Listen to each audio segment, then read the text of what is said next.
Good evening and welcome. Thanks very much for tuning in to NDTV. I'm Padmaja Joshi, and as always, for every story that you're talking about today, for every headline that matters, the buck stops here. And for the last few days, the only thing that all of India has spoken of is AI.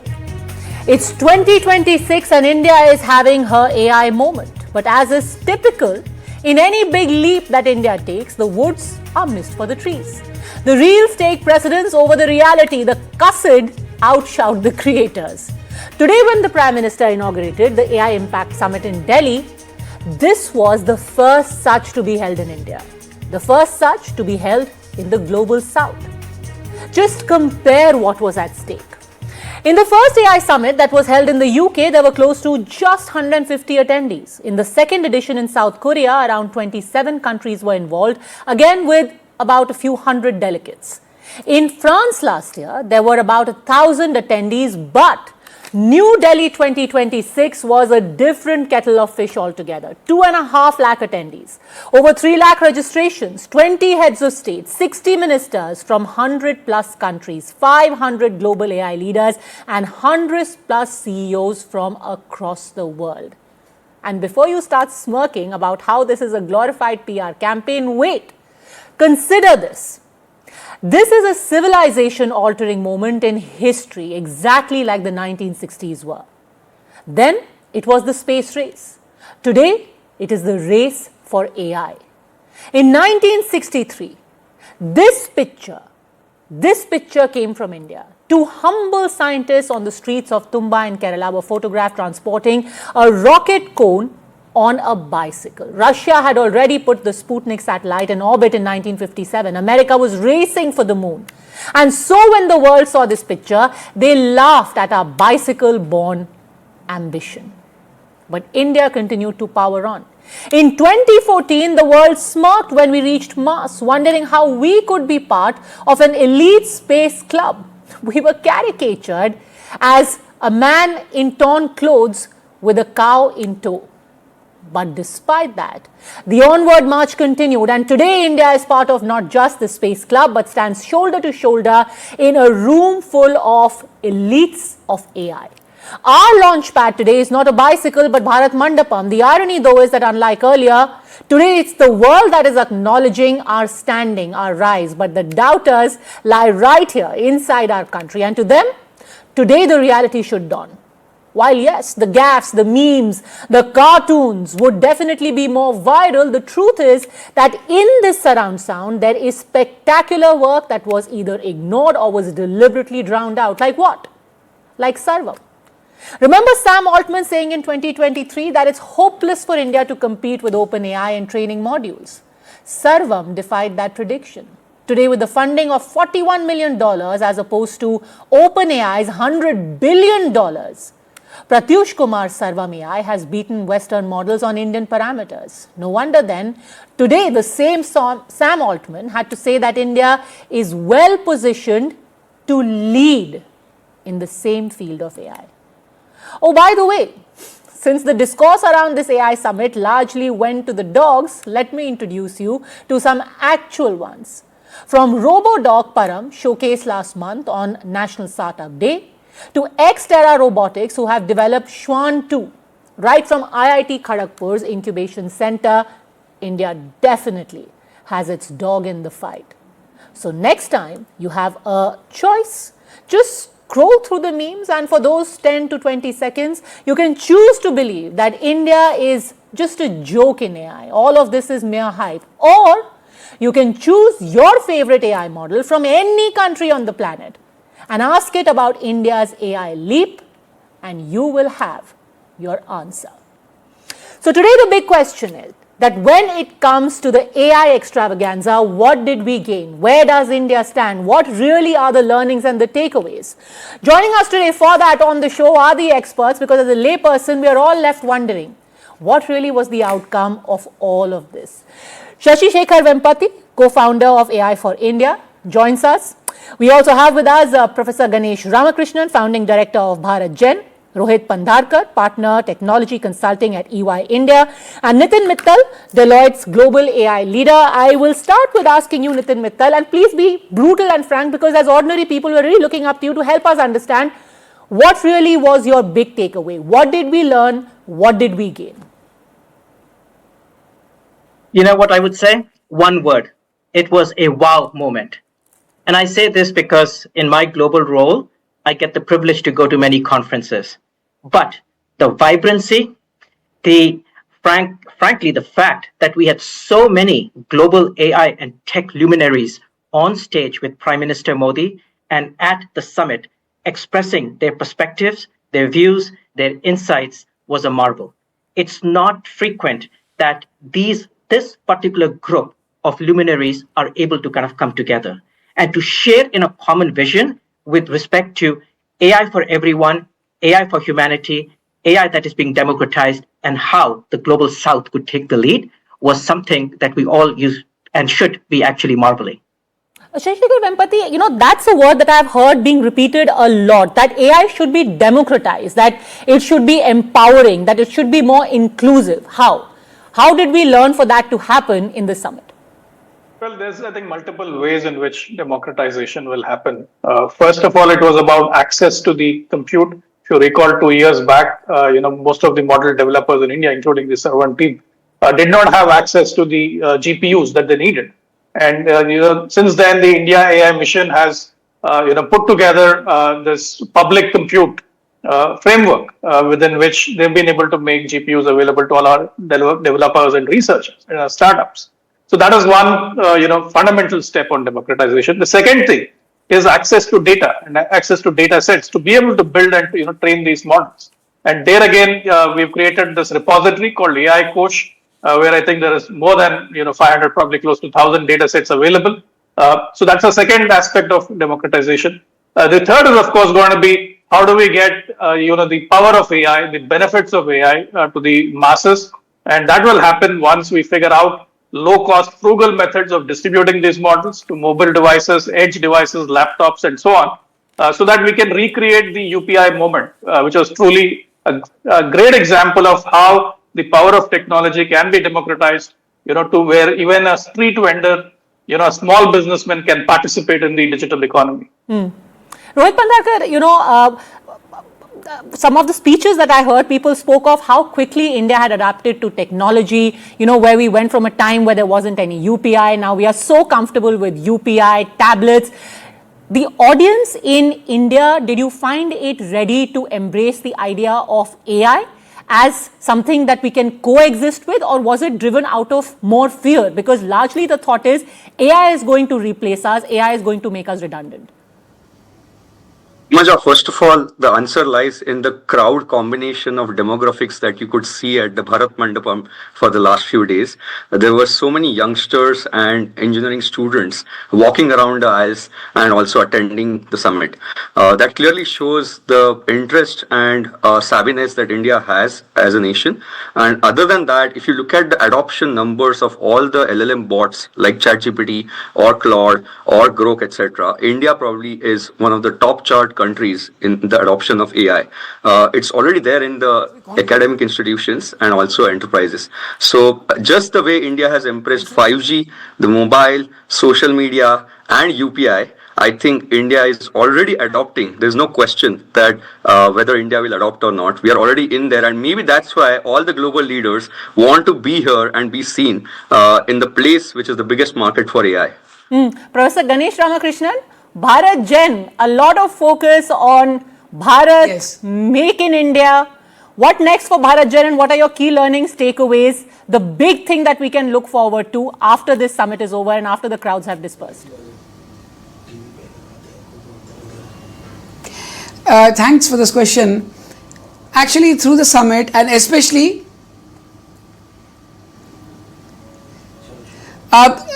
I got a very strong reassurance that the ecosystem that Bharat Gen is trying to create is very essential for India. The whole idea of an ecosystem is understand what exists and complement it in a way that is very complementary or supplementary. And what Bharat Gen has done is got academia and solid engineering together towards model building and make it very competitive. In that process, we launched 17 billion parameter, 22 language foundational model, and actually we're very happy that very frugal. The model itself is light on inference, built on completely sovereign stack, and performing very well. Now, while this is an important milestone, how does it manifest into our roadmap? Well, we have a mandate to build up to 1 trillion parameter model, but what we understood from this entire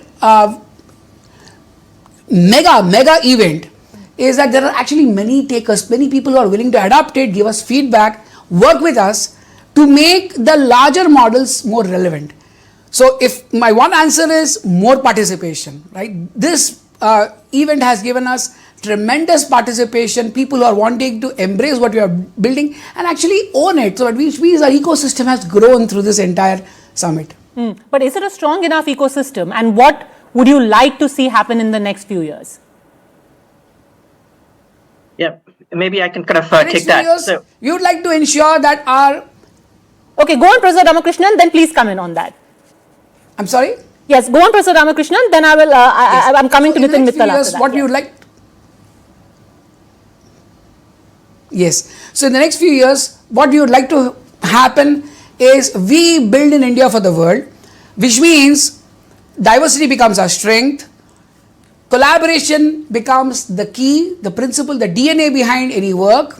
Participation is proportional, or rather sovereignty is proportional to the amount of participation we can invite from academia, industry, and actually, as Prime Minister said, the stakeholder, the person who's actually sourcing the data is as much a part of the ecosystem as the people who require the data, right? So without the consent of the person who's actually sourcing the data, the data is, we should have a no-go for the data. To me, that is a North Star, right? Participation would mean we are ethically correct in terms of data. Yes, if it means provenance, if it means better observability, so be it. So big models, more effective models, but ethically built. Because, Mr. Mittal, the cynics say that America will take all of our data. You heard what the advisor to the White House said, that they will take our data, sure, but the stacks eventually will be American. Our data, their stacks. Actually, the question of the stack was actually discussed today. And frankly, some of the speakers described the stack in terms of the following layers: energy, infrastructure, compute, data, models, application. All aspects of that stack has to be considered. Energy is something that we are trying to increase. And there was a conversation in terms of some of the deregulation that is taking place in India within the energy sector, example, with respect to nuclear reactors. Infrastructure is something that India will very likely have to strike alliances and partnerships, and that goes for compute as well, specifically GPUs. But when it comes to data, India already produces something like 20% of the world's data. That data, yes, at times it's resident with American hyperscalers, but more and more, as more AI data centers are built in India, that data is going to be resident in India.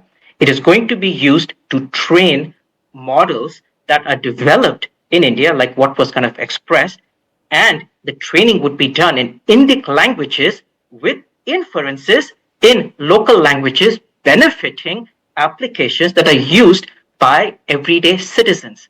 So when we talk of stack, we have to consider all those layers, not just the element of data. And how soon do you think that can happen? Yeah, personally, I think the other speakers should also kind of opine on it, but this is something I personally kind of believe that India is already moving on. There are few countries that actually can move on all those elements of the stack. We talk about it in the US, from where I come. Certainly, there's a lot of talk in China with respect to it. The European Union is also trying to kind of figure that out. In fact, President Emmanuel Macron talked about that at the summit today. But India is not far behind. Yes, there's a lot of work that has to be done in every single layer of that stack. But policy is moving in the right direction. Leadership intent is there. Political will is there. Government is kind of putting in the necessary effort, and the public and private partnerships are being formed. Yes, and I'll get everyone to opine on this. Yours is not the only neck on the line. What are the kind of timelines, Mr. Vempati, do you think we're looking at? Yes, there is definitely a vision. There is the audacity of hope, as it were. But what are the kind of timelines we are looking at for these very ambitious aims? See, if you look at what has already happened, right? Ganesh and his team, along with Sarvam and Jnani, have already shown that we can build foundational models. What now needs to happen, as has just been pointed out by Mr. Mittal, is that you need all these other layers of the stack to be in place. So you already have had announcements on big data centers. So you're probably looking at an 18 to 24-month window within which we need to get as much of this infrastructure built out. Of course, not all of it will be completely homegrown. Some of it will be based on, server architectures which are provided by the international players. But I think we are already seeing a lot of momentum in creating homegrown, fabulous chip design startups. So it's not inconceivable that maybe 24 to 36 months from now, we have an Indian chip which could potentially, give the global players a run for their money. Of course, by then, the fab infrastructure in India probably comes online, with the Tata Semiconductors and these other efforts. So maybe in another 4 years, you'll probably not only have chips that are designed out of India, but perhaps maybe even manufactured in India. So that's broadly the kind of timeline that I'm looking at. And in that sense, do you also think, Rohit Pandharkar, that we have a certain demographic advantage also to lead in this AI innovation? Certainly, Padmaja, I feel if you look at the academic institutions today, there's a flipped classroom model happening already, which means the students are actually learning more with AI, jointly with AI, at least in the advanced areas or metro cities. And slowly this AI based education for the hyper personal market of one is happening, which means people are already adopting this. The way people are growing up is going to be AI first education, which means that you self-learn and you go to the classroom to share things. Not just that, also referring to the sovereignty and the readiness of data for India, I would like to highlight that Sarvam announced a vision model recently, just around the summit, that actually has scanned Indic language scripts like Modi Lipi and other historical texts, and they showed great examples of how these historical texts can be easily and in the best manner be read by the Sarvam vision models for OCR, which means if Indian banks want to onboard customers with handwritten Indic scripts or talk to them in their languages, it is now possible with our own sovereign AI models. So it is already here and now. It's not a few years away. Another thing as consultants we are seeing is the RFPs and the tenders that are coming out from some of the government institutions, banks, etc. are already talking about hosting AI applications fully on-prem, and with the DPDP Act that has been recently implemented, all the data has to by default, by force or regulation, anyway be in India. So I feel as we leverage the AI applications across enterprises, this data for India and AI for India is already happening, and perhaps not more than 18 to 24 months away, where we have sovereign AI in all sense. We have the script and intent, but Mr. Vempati, is it going to be largely an urban phenomenon when we're talking about things like AI classroom? Are we really equipped to ensure that across the length and breadth of the country we can implement something like this? AI classrooms, will every corner of the country be equipped to have an AI classroom? Or will this largely be just a city phenomenon? No, I think it's going to be a pan-India phenomenon. In fact, you should spend a day with Ganesh and you'll realize the kind of work they've done on Indian languages. I mean, it is just mind-boggling where, they've looked at commonalities across Indian languages, the ability to interpret manuscripts like that was just now mentioned, the ability to learn languages.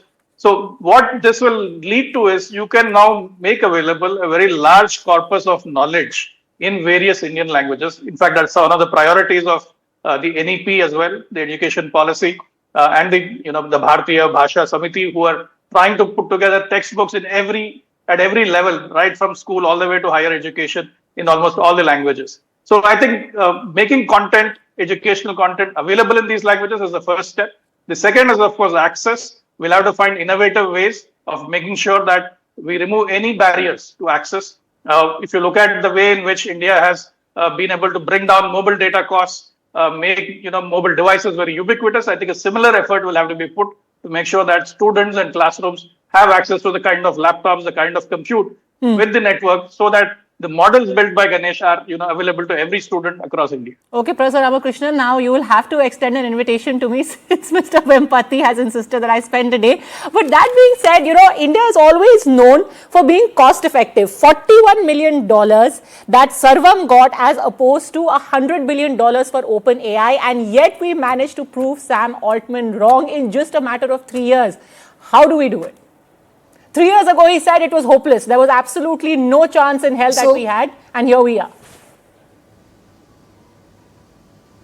Manja, I would like to talk about the I think Google innovation. Shashi brought up a very I'm just coming back to you, Rohit. Just give me 5 minutes. Yes.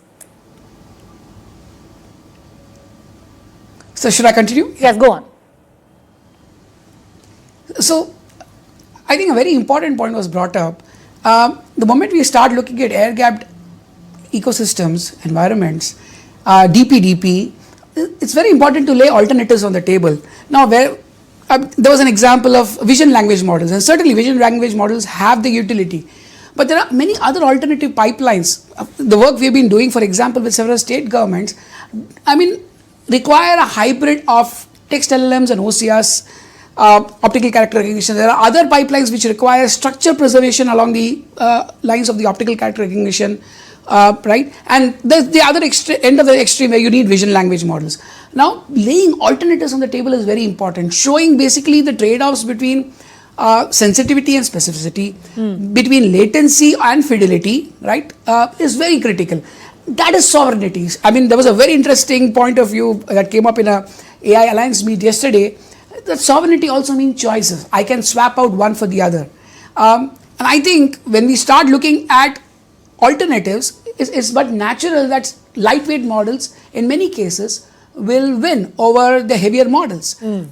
So I think all the points being made here are very valid, but I think the important perspective is alternatives, and alternatives only come with an ecosystem, right, where you are able to see these stacks as glass boxes as against black boxes. And that's where Shashi's point of education also comes in, because the moment you start looking at the glass boxes, you can actually find areas where humans are going to be very critical to make sure that the machine doesn't overwhelm the human output, right? So it should be machine assistant to human as far as possible, and that's where you can again find it the AI can be very complementary to education while also adding a very strong exponentiating boosting factor to performance, right? For example, in governance, which was again alluded to earlier. So actually it can be a tool rather than be a replacement for humans, and we'll come to that very important question because I think that's what all of us are thinking at the end of this all. But Rohit, you wanted to make a point. Please go on. I wanted to add that it reminds me of the parallels with the Chandrayaan mission, where people were comparing the per kilometer rate at which India managed to send a spaceship to the moon. And here we see, as we build the very affordable foundational LLMs, but that is because India has always focused on innovation for masses. With the 140 crore population, we are sort of compelled to anyway innovate for the masses and for our own population that is so diverse. And I think there are some innovative techniques like distillation techniques and mixture of experts models, which are fairly well known in the research area of generative AI now, which India has just leveraged. So it's just about taking the right pieces of the puzzle and solving precisely the problem that is there for India, which is the problem of 140 crore people and affordability. Absolutely, and if there's one thing that we are very scrupulous about in our country, it is about mileage. Kitna deti hai? Everything should be cost effective. But Nitin Mittal, that $100 million question of, is it going to take away our jobs? Are we now finally managing to convince people in India that this is not the enemy, it's a friend, it's complementary, it's not antagonistic? Yeah, I talk very frequently about this topic. There's a lot of fear and anxiety about job displacement, job losses, etc. What we actually tend to see, it's not about job losses. It's actually job transition, job reskilling, new jobs that are actually coming into the economy. And it is about how are we going to prepare the workforce for those new jobs. There are many examples, some in India, some in other countries in the global south, some in the OECD countries. We're even seeing this in advanced economies where this topic is kind of coming up. And in practically every one of those examples, what we tend to see is if you're augmenting yourself with AI, you are likely to thrive.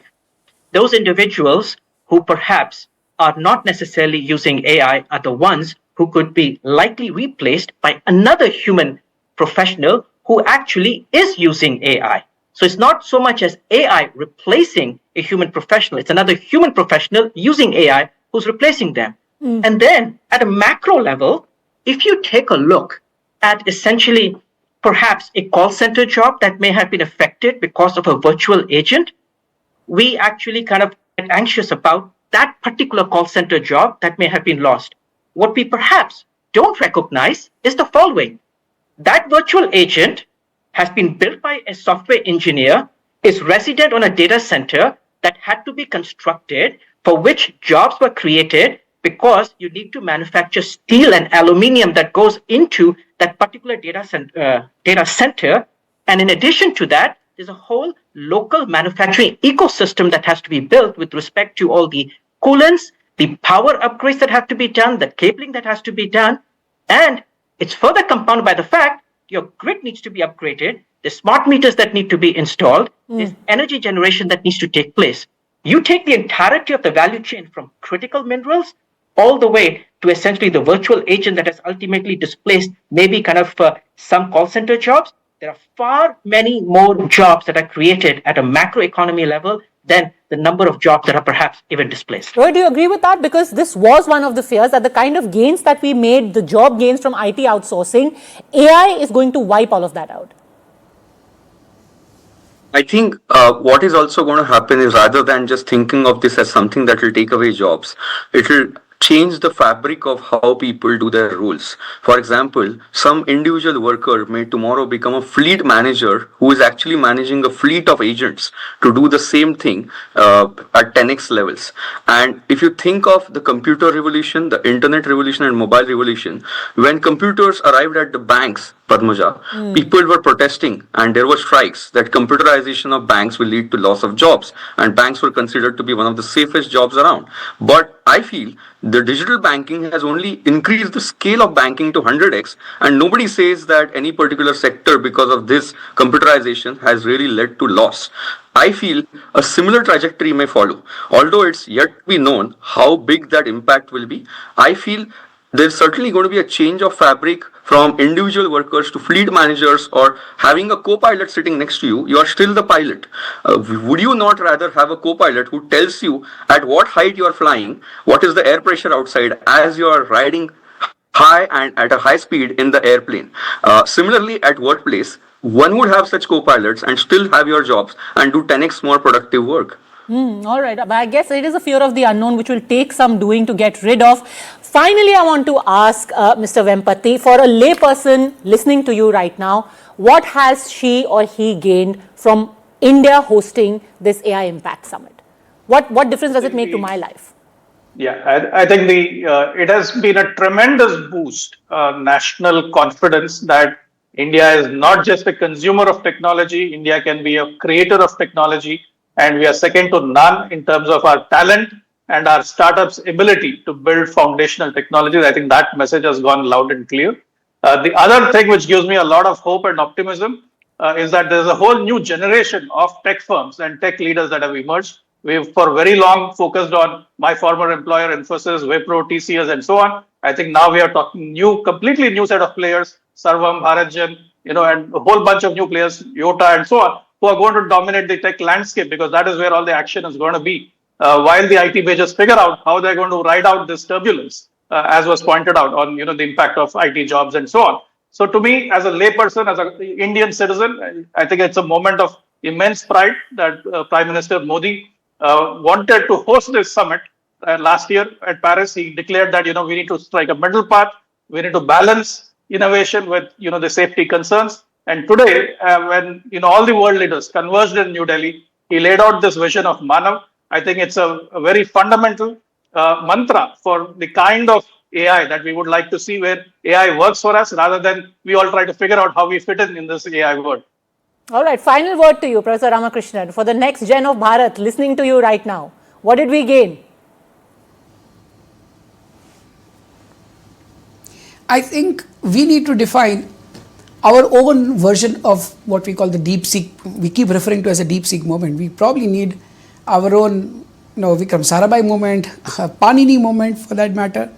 And what does that mean? We need to also operate in a way that is sustainable. Participation is certainly one very important recipe for sustainability. Better education, by ensuring that lightweight models can be used by people as glass boxes, as I referred to earlier. Also, the technology itself has to be a lot more faithful to the Indian context. I mean, a simple example, I think Shashi referred to earlier, is our speech model, for example, which leverages a lot of commonality of speech, the phonetic similarity of Indian languages. The technology also has to be inherently Indian. And that will come obviously through immersive use cases, making sure that we are always state of the art. That's where the Impact Summit has played a big role, as Shashi pointed out, the adaptation and the feedback loop so that we become creators of technology.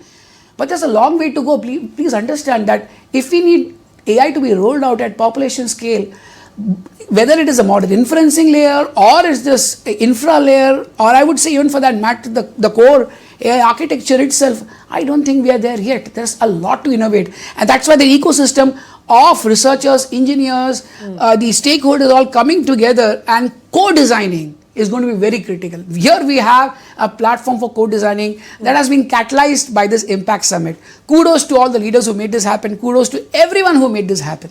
Absolutely, and kudos to all of you as well, and thank you very much for sharing all of your learnings and your wisdom with us. Like you perfectly summarized, this is that Vikram Sarabhai moment, and yes, there is a long, long way to go, but let's power on just like we always have. Thank you very much, gentlemen, for having joined me here on the Buck Stops here.